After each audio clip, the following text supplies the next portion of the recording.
It gives me great pleasure to introduce a great friend and pastor for the Archdiocese, and a regular occurrence to run into him.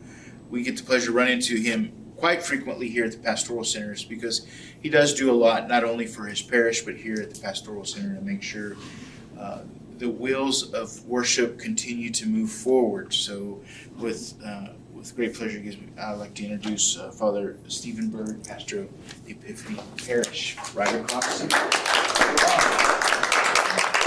Welcome.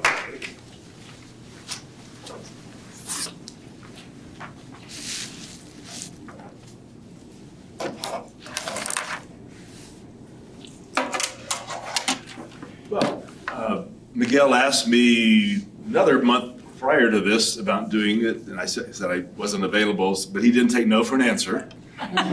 So here I am. And I guess I want to kind of share my vocation story, but to do that, I like to kind of back up to my family, my parents. They were both born in Lake Charles, Louisiana. That's where all of our relatives were. My father attended Catholic school. My mother did not. My father's family was very involved in church things at what's now the Cathedral, Immaculate Conception Church. And he was an altar server growing up, hung around the church.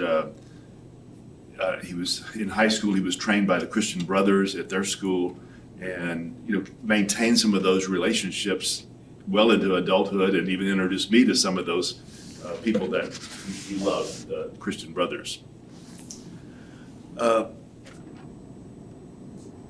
It was probably early 20s when he was called into World War II, and he served in the Air Force as a navigator on a B-17 plane stationed out of England, and was his plane, one of the missions was shot down over Germany as they were going on a bombing raid. It was a heavy loss. His plane was shot and they had to bail out. He never used a parachute before. On the ground, there were people wanting to kill them, the enemy, but somebody said, no, we have to take them prisoner. And so he ended up in a prison camp for 18 months in Germany, never knowing whether he might see family again, the USA again. They did have mass in the prison once a French chaplain was taken into prison, and so mass in French. There's a lot of sort of French background in our family. So my father actually gave me the little prayer book that they had from the prison. Wow. So after the war, he was allowed to come home. He saw the Statue of Liberty coming home, and I know that had to be very powerful. Before he went into the war, he was a scoutmaster there in Lake Charles, and grown up with scouts, and was a scoutmaster. When he came back to Lake Charles, he continued as a scoutmaster. And eventually there was a dance. He was a member of the Knights of Columbus. My mother was a member of the Catholic Daughters, and the two organizations together sponsored a dance. And this, I think, was maybe symbolic. One of the priests there, the pastor, said to my mother, Virginia, there's a man over here I think you might want to meet. The rest is history. And actually, it wasn't just a few months later they got married. Oh, wow. My mother had been considered an old maid because she was around 30 and not married, a working career lady doing accounting stuff. And my father was an accountant. But they got married, and they're in Lake Charles. My mother, they were both just early 30s. My mother had no idea whether she would have any kids. So a couple years later, I came along and she was happy. A couple more years, my sister came along. She was very happy. And we were content there in Lake Charles. We figured that was, our relatives were there. That's our roots. My mother made gumbo and shrimp creole and all those kind of things. But the company my dad worked for as an accountant was a oil supply company that ultimately was purchased by the bigger company, merged to their Oklahoma City firm, which he tried not to move, but find another job, but he didn't, so we moved to Oklahoma. And still maintained a lot of the connections to Louisiana. My dad actually moved here earlier and started looking for a house, and my mother was terrified about moving to this big city. So because she didn't drive till later in life. So my dad started looking for a Catholic school for us. I was going into 6th grade, my sister into 4th. A Catholic school close to a Catholic church. And he found one near St. Eugene, which did not have all the grade levels at that point. They were kind of adding a grade every year. But St. Charles, he found a house there, and which we ultimately bought. And it was about 5 doors down from the church. And so I entered 6th grade. One of the nice things was I got to go home for lunch. All the kids had to bring their sack lunch, but I was so close. But I spent a lot of time after school hanging around the school, helping in various ways, even cleaning bathrooms, whatever, needed doing. I was also, my dad took me over to St. Francis to join Boy Scouts there, because St. Charles didn't have a troop. And after a year, he started a troop there at St. Charles. And so I was very involved in Scouts. I got my Catholic award, the Adultari Day Medal. And then as I continued with Scout, there was one for older Scouts, the Pope Pius plaque. And so I was able to get that.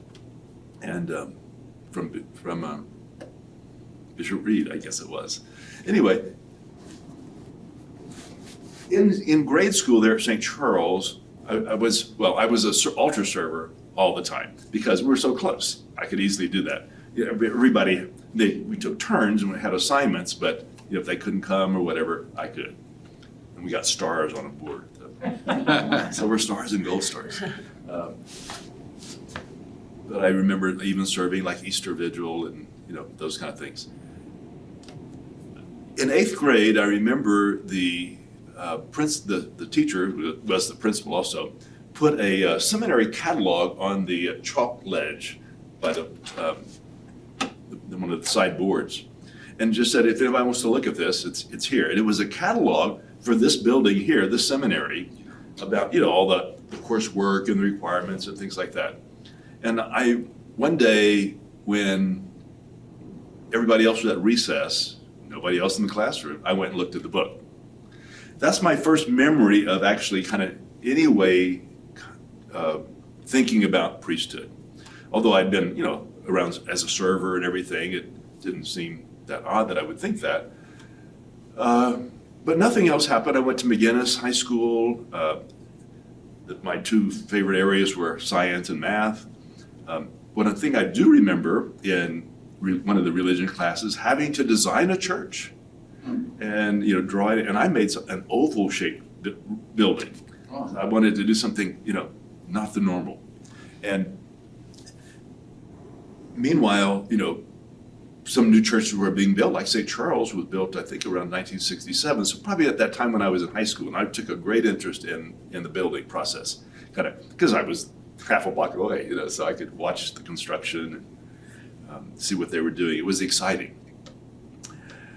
But I continued on in high school, kind of math and science. I was president of the science club. Linda Kavanaugh was a member. She was a great tuba below me. And I just did her son's wedding. But good. It was a good high school experience. And meanwhile, I was kind of heading for college, going to OSU to study engineering. That seemed to be a good field to get into. And I don't remember exactly when it was, maybe between junior year and senior year, or maybe even at the end of my senior year, I got an invitation to come to a vocation workshop in this building. This had not been renovated or anything. It was still just, they were calling it the Center for Christian Renewal at that time. They would have meetings would be held here. And who was the invitation from? The then Serra Club. Oh, wow. So Then, of course, later it disbanded, and now we're starting it again. So, but I give credit to that time coming. And they had a number of priests talk to us, some lay people talk to us. Mostly the Serra Club, as I remember, were older men. Interesting.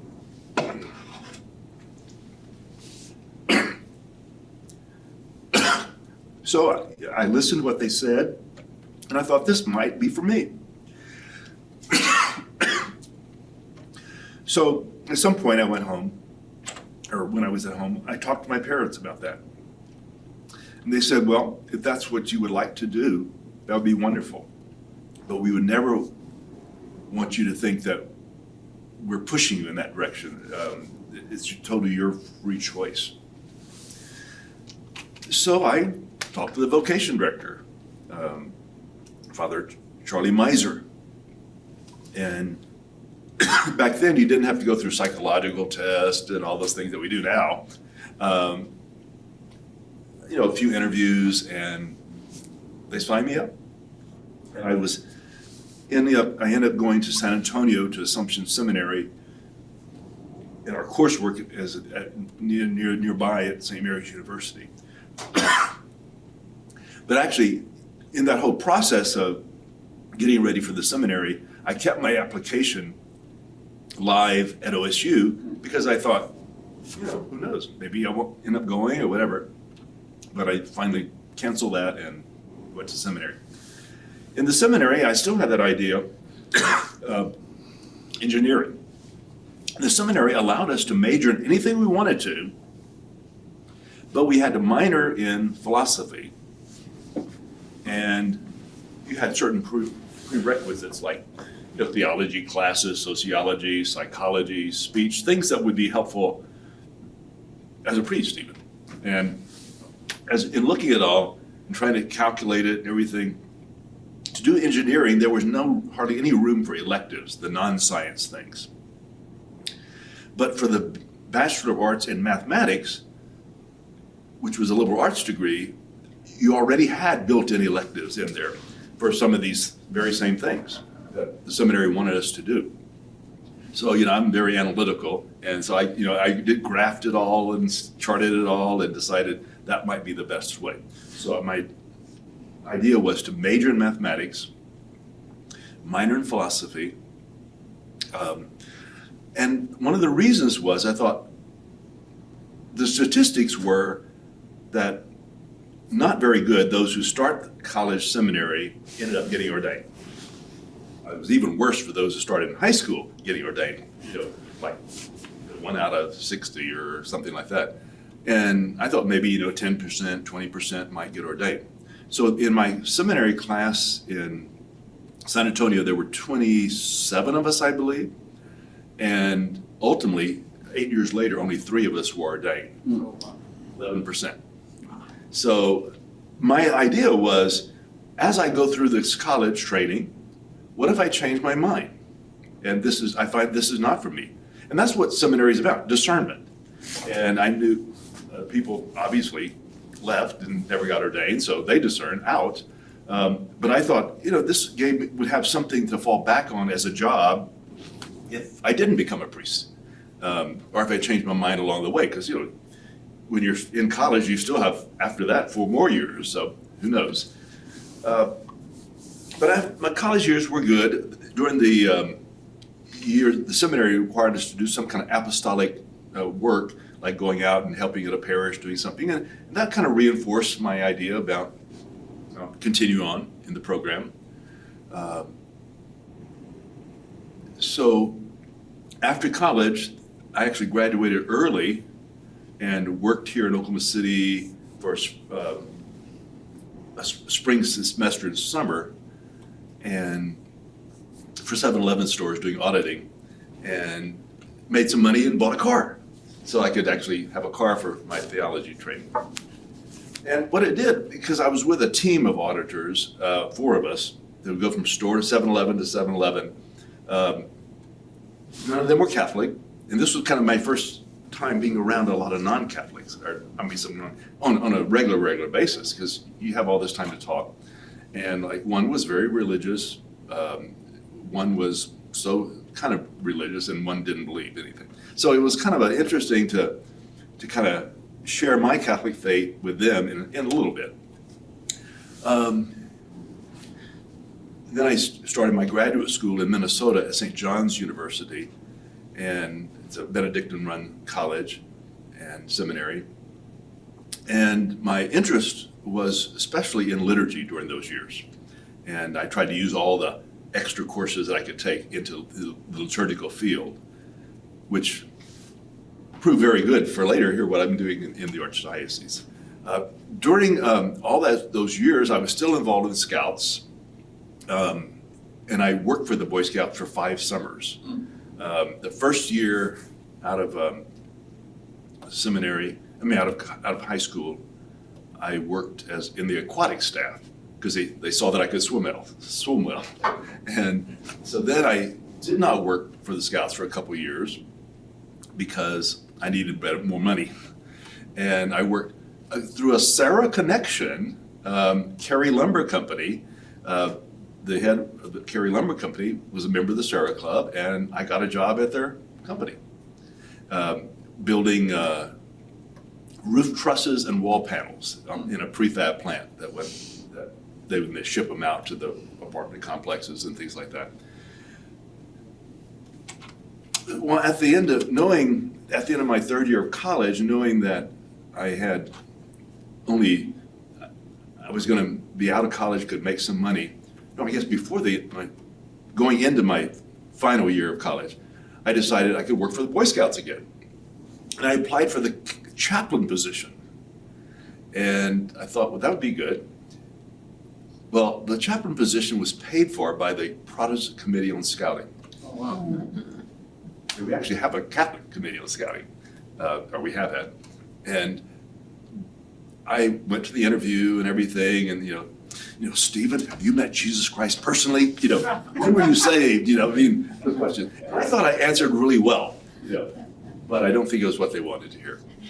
I talked about a kind of a continual coming to know Christ, not just the moment,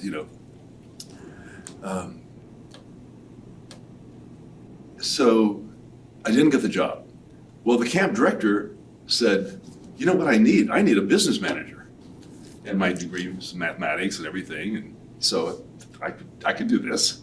And so I worked for them and ultimately served as business manager for 4 summers at the Scout Camp Sasakwa. And it was a wonderful time. I had the position of ordering food, doing menus, working with not all the non-training type things, all the support operation of the camp, and leading music and in the dining room. That was fun because I like to sing. It was a good experience. And during those years, sometime one of the years, especially the chaplain that they hired wasn't very steady working. He got sick and different things, whatever. So anyway, I had to fill in a number of times. I had my guitar and could do a chapel service. And I felt, for all along, I felt I can do a non-denominational type chapel service and lead people in prayer. So those were good experiences working for the Scouts. I never did a summer of, like seminaries do now, working in a parish for the summer. That program didn't exist then. So ultimately I was ordained a deacon. Well, let me back up. When I started theology in Minnesota, there were, I think, about 41 of us in the class. Later, I think the 26 of us were ordained. So the numbers that continue in a graduate program, more people, I think, know what they want to do before they start. But some just earned out, and that's fine.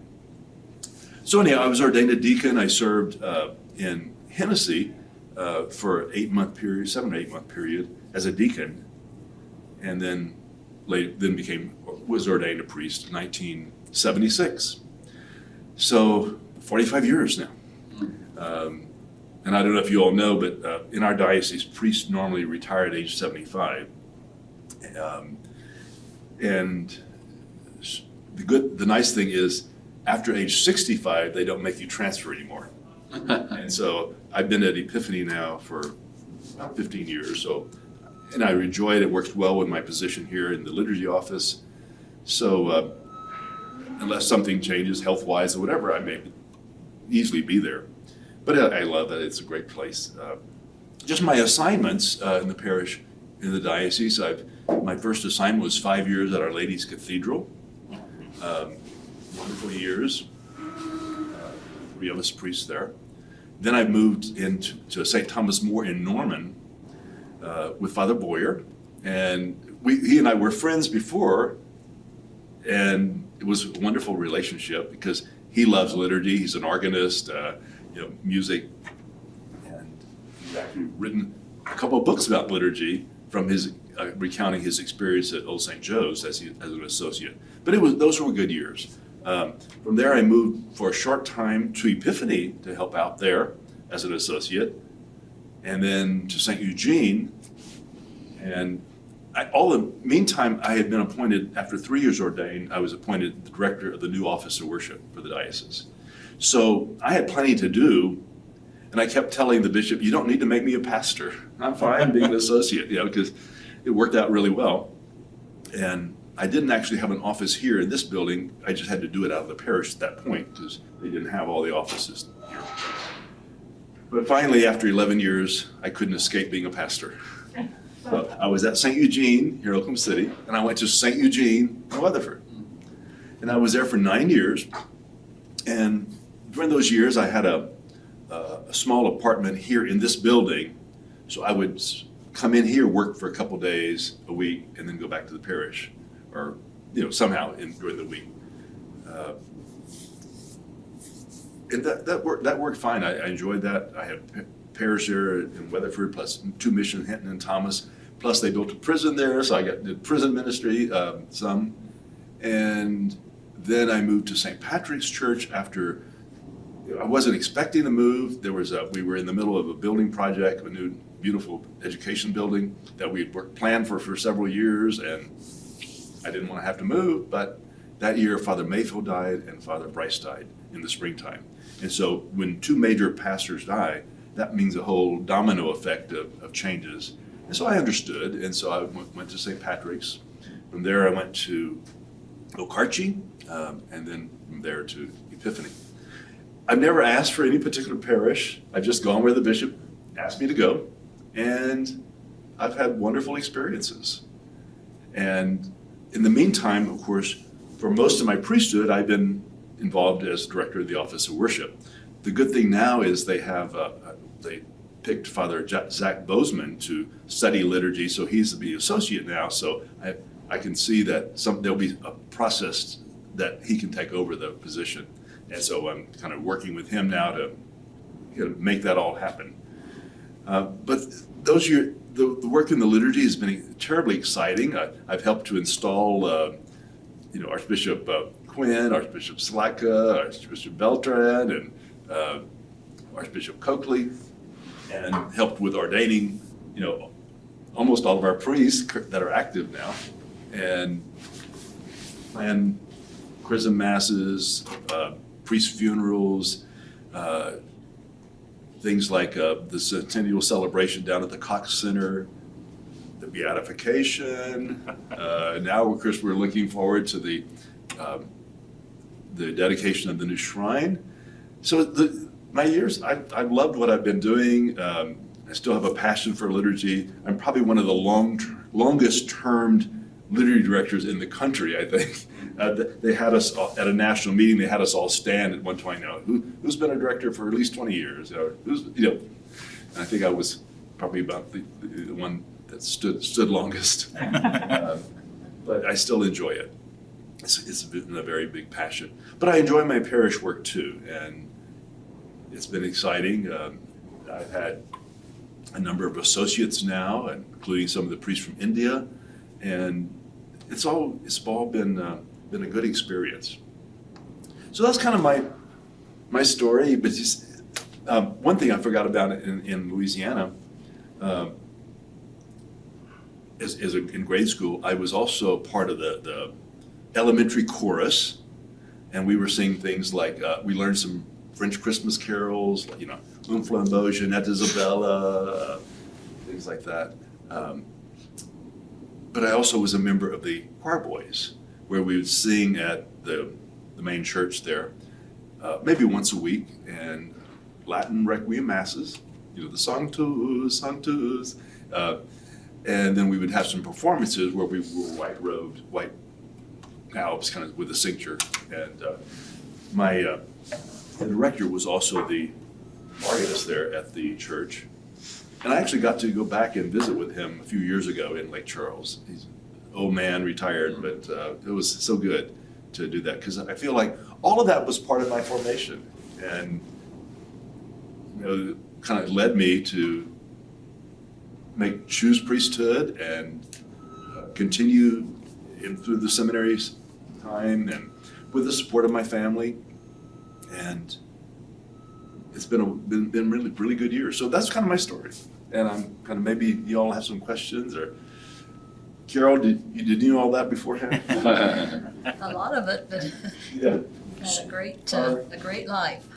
As Sarahs, we're called to pray for seminarians, to pray for young men and women to be called to the priesthood and to the religious life.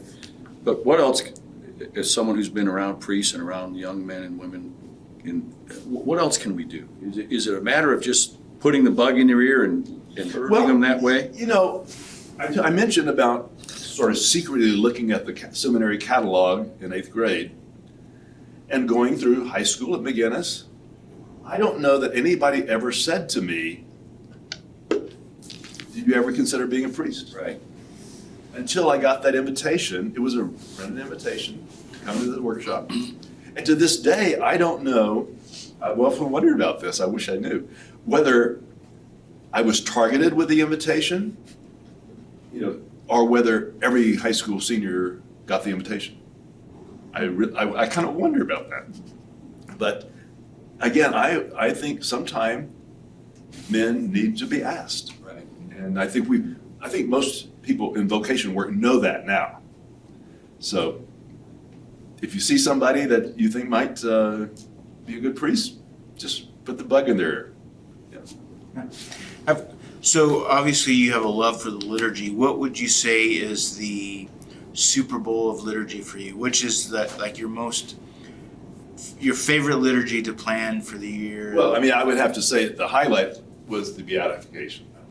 And, for that, we just looked, we had multiple committees, and like we borrowed vestments from Cincinnati. I borrowed vestments from Tulsa, from Little Rock, and from the Basilica in Washington, D.C. So it was just a lot of things had to happen. We had a committee with just setting up the altar and stage, and somebody else, another committee for music. It's just kind of like being the symphony conductor, kind of sort of making it all happen. And the wonderful thing was, at the beatification, you had all these committees had done their work and were doing their work, ushering and all this stuff. I sat on the front row and was able to just soak it all in.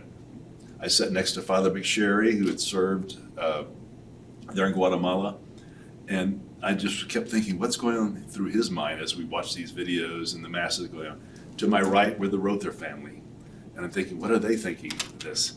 But it was just a wonderful celebration, and even Cardinal Amado from Rome wrote back and said, of all the ones he's been to, that this was one of the nicest he's ever seen. That's awesome. So that made me feel good.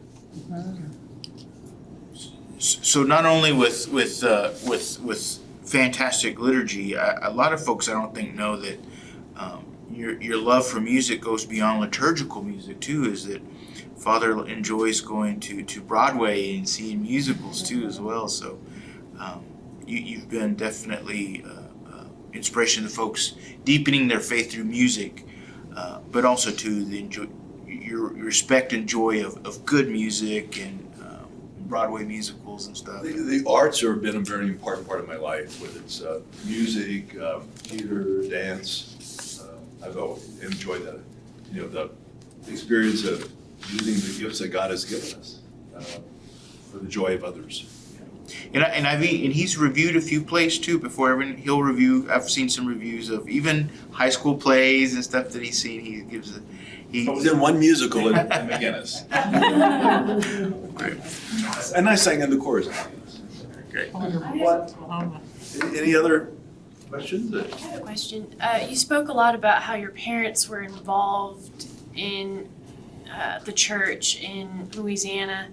And I guess that translated a little bit when they moved to Oklahoma. Do you feel like that played a significant role in your journey to priesthood?